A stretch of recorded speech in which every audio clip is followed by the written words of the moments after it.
Mon frère a fait de ma vie un enfer, puis a mis ma femme enceinte. Maintenant, il veut mon aide après que nos parents l'ont déshérité et m'ont légué leur héritage de 1,8 million d'euros. Mon frère cadet, David, a toujours nourri un profond ressentiment envers moi. Si vous pensez que cela venait de la jalousie, vous vous trompez. Il était l'enfant préféré, pas moi. Il n'avait aucune raison d'être envieux. Pour vous donner un peu de contexte, notre mère a toujours choyé David. Il était l'enfant en or de notre famille. Elle lui préparait ses repas, faisait sa lessive et me demandait même de l'aider pour ses devoirs. On attendait de moi que je l'assiste simplement parce que nous étions de la même famille, mais je ne recevais jamais la même considération. J'ai accepté cela car j'étais assez indépendant. C'était peut-être en partie ma faute d'avoir toujours répondu à ses besoins sans rien attendre en retour. Il ne m'aidait jamais quand j'en avais besoin et ne m'approchait que lorsqu'il voulait quelque chose. Alors que j'étais un enfant calme et introverti qui aimait étudier et rester dans son coin, il était bruyant et brutal, tout comme notre père. J'ai aussi tendance à être directe et honnête, sans jamais mâcher mes mots. Je pense que ma mère a peut-être développé une perception négative de moi à cause de ma franchise. Ce favoritisme a fait de David le chouchou de la famille et ça ne me dérangeait pas pendant notre enfance. Cependant, les problèmes ont commencé quand il s'est mis à me harceler et à se moquer de moi parce que j'étais différent de lui. Il se moquait de ma taille et du fait que je portais des lunettes. Il s'introduisait dans ma chambre, lisait mon journal intime et se plaignait ensuite à ma mère de ce que j'avais écrit. Quand je criais et me plaignais à nos parents de son invasion de ma vie privée, ils en riaient, disant que ce n'était pas grave. Il a fait des choses encore plus horribles, comme presque casser mes lunettes et mettre des choses dégoûtantes dans ma nourriture. Une fois, il a même mis de petits cailloux dans mes céréales, mais heureusement, je les ai trouvés avant qu'ils ne puissent endommager mes dents. Quand j'en ai parlé à ma mère, elle a balayé ça d'un revers de main en disant que c'était ainsi que les frères créaient des liens. Chaque fois que nous nous disputions, David visait mes insécurités pour m'insulter. Nous allions à la même école, donc il savait que j'étais harcelée par quelques enfants. Au lieu de me soutenir, il se rangeait du côté des harceleurs, m'appelant loser moche ou singe poilu et les encourageant à me faire du mal physiquement, disant que je n'étais qu'un gros raté. Une autre fois, lors d'une dispute sur quelque chose de trivial dont je ne me souviens même plus, il m'a dit de me suicider. Bien que je puisse facilement ignorer la plupart des insultes, celle-ci m'a vraiment fait mal car je luttais contre des problèmes de santé mentale à l'époque. Je vais mieux maintenant, mais c'était dévastateur d'entendre que mon propre frère voulait ma mort. Comme papa était souvent au travail et que maman ne semblait pas s'en soucier beaucoup, elle m'a même grondé une fois en prétendant que c'était ma faute pour l'avoir irrité. Les choses ont progressivement empiré au lycée. Il y a eu un incident choquant où David a essayé de mettre le feu à mes cheveux, incroyablement, notre mère l'a défendu en affirmant qu'il ne faisait que jouer. Sérieusement, qui se comporte comme ça ?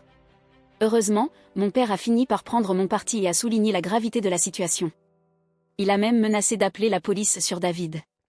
Ce moment a été une véritable révélation pour mon frère, car il n'avait jamais eu à faire face aux conséquences de ses actes auparavant. Il était vraiment stupéfait et mon père lui a fait comprendre que c'en était assez et que David devait commencer à respecter son frère aîné.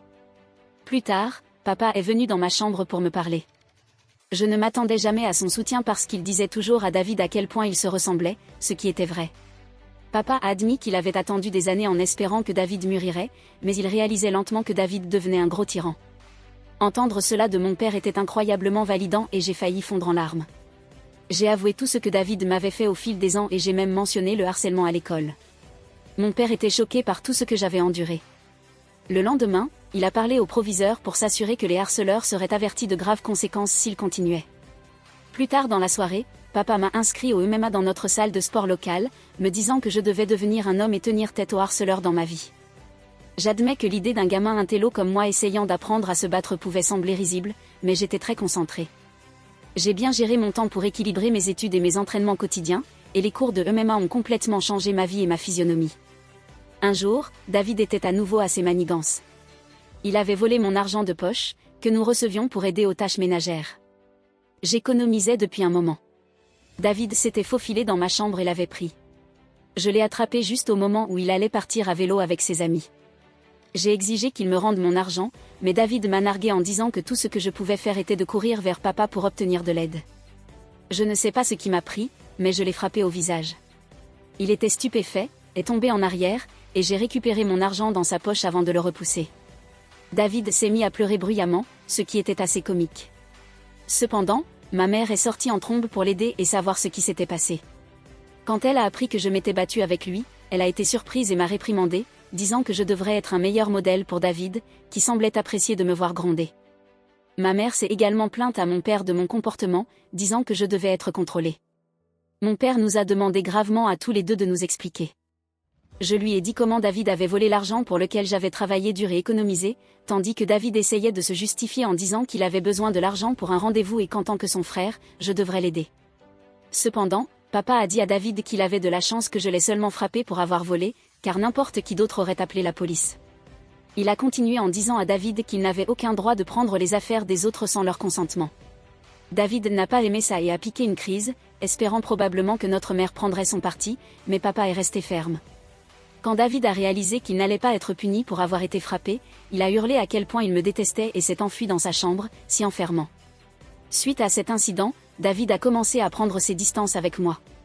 Il avait enfin compris qu'il ne pouvait plus me harceler et que même papa avait cessé de soutenir ses manigances. Pour la première fois depuis longtemps, j'ai eu l'impression que nous étions égaux. Bien qu'il ne puisse plus me faire de mal physiquement, il a eu recours aux insultes verbales quand nos parents n'étaient pas là. Son comportement a empiré avec l'âge, devenant plus colérique et irritable chaque année. Quand je l'approchais avec une question, il m'ignorait et s'éloignait en marmonnant des insultes comme intello ou loser dans sa barbe. S'il avait besoin de communiquer quelque chose, il le transmettait par l'intermédiaire de notre mère au lieu de me parler directement. Quand je lui demandais pourquoi David ne pouvait pas simplement me parler, elle m'exhortait à être plus compréhensif. Je ne pouvais pas dire si c'était juste la puberté ou une véritable haine. Avec le temps, faire face à ses commentaires est devenu insupportable et j'avais hâte de déménager et de m'éloigner de lui. J'ai demandé à plusieurs reprises à ma mère de servir de médiatrice pour une conversation en tête-à-tête afin de résoudre nos problèmes, mais elle refusait toujours, disant qu'elle ne voulait pas s'impliquer. Quand je lui demandais son avis sur la raison pour laquelle David me traitait ainsi, elle éludait la question. Finalement, je suis partie pour l'université de mes rêves, ayant obtenu une bourse en tant que meilleure élève. Mon père a organisé une fête pour moi et même ma mère semblait fière. Cependant, David est resté distant et froid, reconnaissant à peine mes réussites. Le jour où je suis partie pour l'université était un mélange d'excitation pour l'avenir et de soulagement d'échapper à l'environnement toxique de mon enfance. Les premiers mois à l'université ont été libérateurs. Je me suis fait de nouveaux amis, j'ai apprécié mes cours et j'ai commencé à construire une vie séparée de l'atmosphère oppressante de mon enfance. La peur constante des attaques verbales de David s'est dissipée, me donnant un nouveau sentiment de paix. Au cours de ma deuxième année, j'ai rencontré ma femme, Karen, lors d'une soirée étudiante par l'intermédiaire d'un ami, et nous avons tout de suite accroché. Venant d'un milieu religieux, avoir des enfants hors mariage était mal vu. Cependant, quand nous avons découvert qu'elle était enceinte lors de notre dernière année, nous avons décidé de nous marier juste après l'obtention de nos diplômes. Notre mariage a été une petite cérémonie joyeuse. Nos parents étaient heureux pour nous et nous avons profité de la célébration. À ce moment-là, je croyais que Karen était l'amour de ma vie. J'avais toujours envisagé une relation monogame, une femme avec qui rentrer à la maison et partager ma vie. Malgré l'intérêt d'autres femmes au fil des ans, je n'ai jamais rien poursuivi parce que j'étais vraiment satisfait de mon mariage. Karen était la femme de mes rêves et je ne voulais jamais lui faire de mal. Cependant, j'ai plus tard découvert 2 incidents d'infidélité dans notre mariage. L'un était une liaison intermittente avec son collègue marié qui a duré plusieurs années, et l'autre était une brève aventure avec un ex-petit ami lors d'une visite à sa famille. Certains pourraient penser que j'étais naïf, en y repensant, je ne peux pas être totalement en désaccord. Chaque fois, nous nous sommes séparés pendant un moment, mais j'ai choisi de pardonner à ma femme. Je ne voulais pas élever notre enfant dans un foyer brisé et je croyais que nous pouvions surmonter ces obstacles. L'aventure avec son collègue s'est produite quand nous étions jeunes et je l'ai attribuée à des erreurs de jeunesse et un mauvais jugement. Pendant un certain temps, les choses semblaient s'améliorer. Bien que je ne puisse jamais lui faire totalement confiance à nouveau, j'ai fait de mon mieux pour mettre de côté mes doutes, sachant que si je choisissais de pardonner, je devais vraiment travailler pour un nouveau départ. Cela faisait 4 ans depuis sa 2e trahison et je me sentais confiant dans ma décision de lui donner une autre chance. Karen semblait avoir changé et nous étions vraiment heureux, planifiant l'avenir de notre famille. Cependant, il y a 3 mois, mon monde a de nouveau été bouleversé lorsqu'elle a révélé qu'elle avait une liaison de longue date et a suggéré que notre fils pourrait ne pas être le mien. Ces mots m'ont frappé comme un coup de massue. Un mélange de choc, de trahison et d'incrédulité m'a submergé. J'ai lutté pour comprendre l'énormité de sa confession. Dans un état second, j'ai réussi à lui demander pourquoi elle avait gardé un secret aussi important et comment elle avait pu faire quelque chose d'aussi dévastateur. Sa réaction a été froide et indifférente, comme si elle était détachée de la douleur qu'elle avait causée. Ses réponses vagues m'ont laissé avec plus de questions que de réponses. C'était un moment surréaliste et douloureux, confronté à la confiance brisée et à l'incertitude concernant ma propre famille. J'ai continué à presser Karen pour obtenir la vérité, car je pensais mériter de connaître le père de l'enfant que j'avais élevé depuis sa naissance. Finalement, elle a admis que c'était David. Mes yeux se sont écarquillés de choc lorsque j'ai demandé à Karen ce qu'elle voulait dire. Elle a expliqué que David et elle étaient devenus amis quand je l'avais présenté à ma famille et qu'elle était restée avec nous de Thanksgiving jusqu'au Nouvel An. David, habituellement froid envers moi, était chaleureux et poli envers elle, ce qui m'avait fait plaisir car je ne voulais pas que Karen se sente mal accueillie. Karen voulait être acceptée dans ma famille, alors elle passait beaucoup de temps avec ma mère quand c'était possible. Elle a remarqué le fossé entre David et moi et m'a interrogé à ce sujet. Je me suis ouvert sur notre relation tendue et lui ai expliqué que nous ne pourrions peut-être jamais la réparer à cause des sentiments non résolus de David. Karen a compris, mais a commencé à inclure David dans nos sorties, espérant que cela nous aiderait à créer des liens. Chaque fois que nous prévoyions de regarder un film, elle invitait David et nous regardions ce qu'il choisissait. Pendant cette période, David et moi échangions quelques mots, ce qui était une amélioration par rapport à son silence habituel. Je me souviens que Karen et David traînaient ensemble et jouaient à des jeux vidéo, mais je n'y ai jamais prêté attention. Karen m'a dit qu'un jour, David s'était confié à elle sur ses difficultés suite à une rupture récente. Se sentant vulnérable, il a noué une amitié avec elle. Elle a mentionné qu'il flirtait inoffensivement avec elle quand je n'étais pas là et que les choses ont finalement échappé à son contrôle. La vision de ma femme et de mon frère couchant ensemble m'a donné la nausée. Karen a avoué qu'elle s'était sentie coupable par la suite et l'avait quitté, ce qui correspondait à sa décision soudaine de rentrer chez elle au lieu de passer le Nouvel An avec moi. Bien que j'ai essayé de la convaincre de rester, elle était catégorique sur son départ. Quand nous nous sommes retrouvés à l'université après les vacances, elle était de nouveau son moi joyeux habituel, alors je n'ai rien remis en question. 2 semaines plus tard, nous avons découvert qu'elle était enceinte. Karen a admis qu'elle ne savait pas si l'enfant était le mien ou celui de David, et sans moyen de le prouver, elle avait choisi de rester avec moi, sachant que j'étais le frère le plus fiable. C'était la raison pour laquelle nous nous étions mariés. Mon monde semblait s'écrouler. Le fils que j'aimais n'était peut-être même pas le mien. J'ai demandé à Karen si elle avait récemment couché avec David et elle a lentement acquiescé. Elle a révélé qu'ils étaient toujours restés en contact parce que leur chimie était indéniable. Ils s'échappaient dans des hôtels, me mentant en prétendant faire des heures supplémentaires. Elle a admis que la moitié de ses voyages d'affaires étaient en réalité des escapades romantiques avec lui. J'ai demandé pourquoi elle m'avait épousée si elle voulait mon frère, et Karen a répondu qu'elle ne voulait pas être celle qui mettrait fin au mariage. Elle me voyait comme un père merveilleux pour notre fils et avait décidé de rester. Selon ses mots, elle avait fait une erreur et ne savait pas quand s'arrêter. J'ai dit à Karen que j'étais content qu'elle m'ait dit la vérité, mais que j'allais faire mes valises et partir. Elle s'est mise à pleurer, demandant pardon et s'attendant à ce que je lui crie dessus. Au lieu de cela, j'ai calmement fait mes valises. Karen insistait sur le fait que si je l'aimais, je devrais me battre pour elle et que des erreurs arrivent dans tous les mariages. Quand elle a réalisé que je n'allais rien faire, elle a changé de tactique, disant que notre fils serait affecté par un divorce et que les enfants ne devraient pas être élevés dans des foyers brisés. Je lui ai rappelé que je n'étais peut-être même pas le père, ce qui l'a fait pleurer davantage et m'accuser d'être cruelle.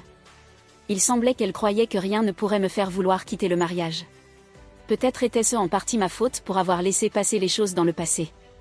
Bien que je l'ai aimé, cela semblait plus découler du fait de penser que nous avions un fils ensemble et que nous étions ensemble depuis l'université. Karen continuait d'insister sur le fait qu'il n'était pas trop tard pour arranger les choses, mais j'avais du mal à la croire et je n'avais plus de patience.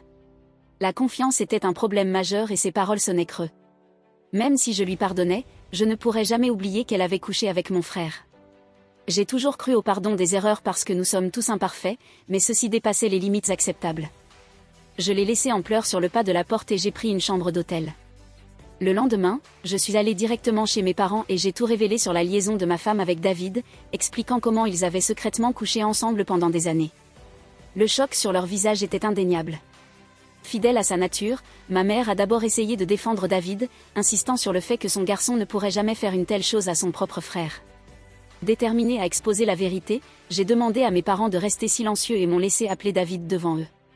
Je leur ai demandé de rester tranquilles pour que je puisse prendre David au dépourvu, lui faisant croire que c'était une conversation privée.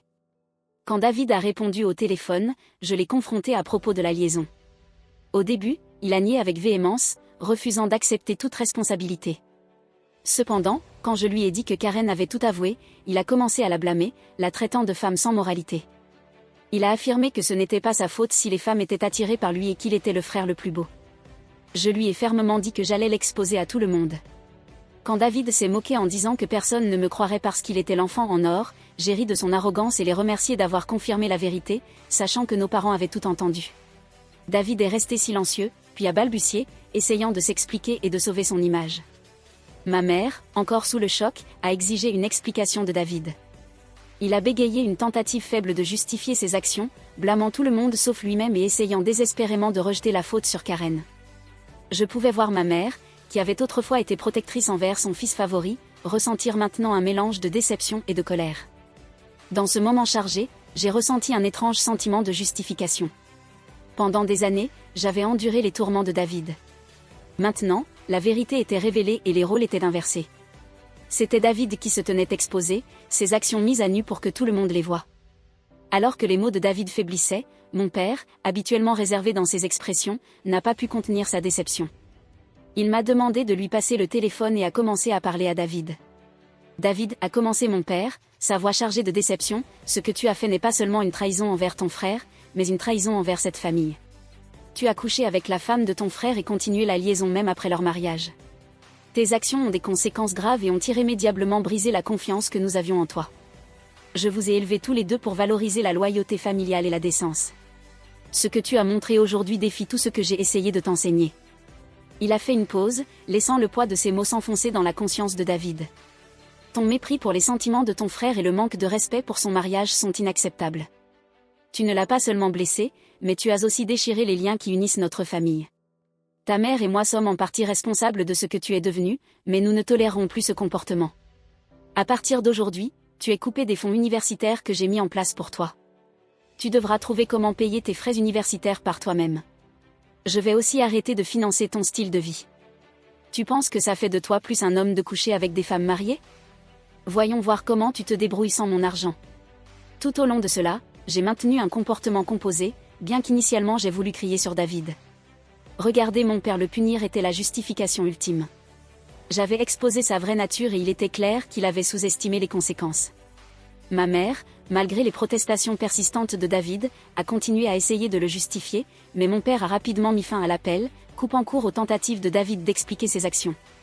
Par la suite, ma mère s'est approchée de moi et m'a serré dans ses bras. Cela faisait longtemps que nous n'avions pas partagé un tel moment, mais dans cette étreinte, il y avait une compréhension tacite et un soutien au milieu du tumulte familial. Elle s'est excusée de ne pas m'avoir cru toutes ces années. Mon moi de 14 ans n'aurait jamais pu imaginer ce moment, être justifié et embrassé par ma mère. Suite à cela, mon père m'a aidé à trouver un bon avocat pour divorcer de Karen.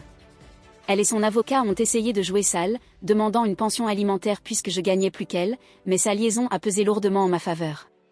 Nous avons également effectué un test de paternité et il a été confirmé que David était effectivement le père de l'enfant. La nouvelle a été incroyablement douloureuse, encore pire que de découvrir l'infidélité de Karen. J'étais furieux que le fils que j'avais aimé et élevé ne soit pas le mien. Cependant, j'ai décidé de rester fort. Karen m'a supplié de continuer à rendre visite à mon fils, arguant qu'il ne devrait pas être puni pour la situation, mais je ne supportais pas de le voir. Il me rappelait trop David et je détestais ça. Après la finalisation de mon divorce, j'ai ressenti un sentiment de liberté m'envahir lorsque j'ai emménagé dans mon propre appartement de célibataire. C'était surréaliste de vivre seule puisque je m'étais mariée si jeune et que je n'avais jamais vraiment eu l'occasion de faire l'expérience de l'indépendance. Cependant, ma nature naturellement indépendante m'a permis de m'adapter rapidement à mon nouveau style de vie et j'en ai vraiment profité. Il y a 2 semaines, mon père m'a appelé pour me dire qu'il envisageait de changer son testament parce qu'il ne voulait rien laisser à David. Mon père est incroyablement têtu et une fois qu'il a décidé de couper David de sa vie, il s'y est tenu. David a essayé de contacter nos parents et s'est même présenté à leur porte, suppliant pour le pardon, mais ils ont refusé de le laisser entrer.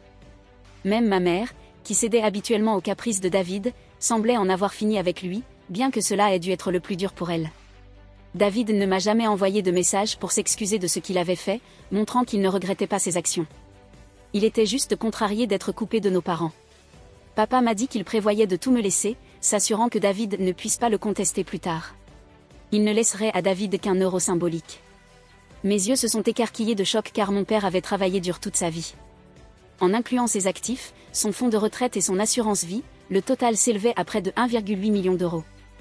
La seule condition dans son testament était que si mon père décédait avant ma mère, elle continuerait à vivre dans leur maison même si la propriété me serait transférée.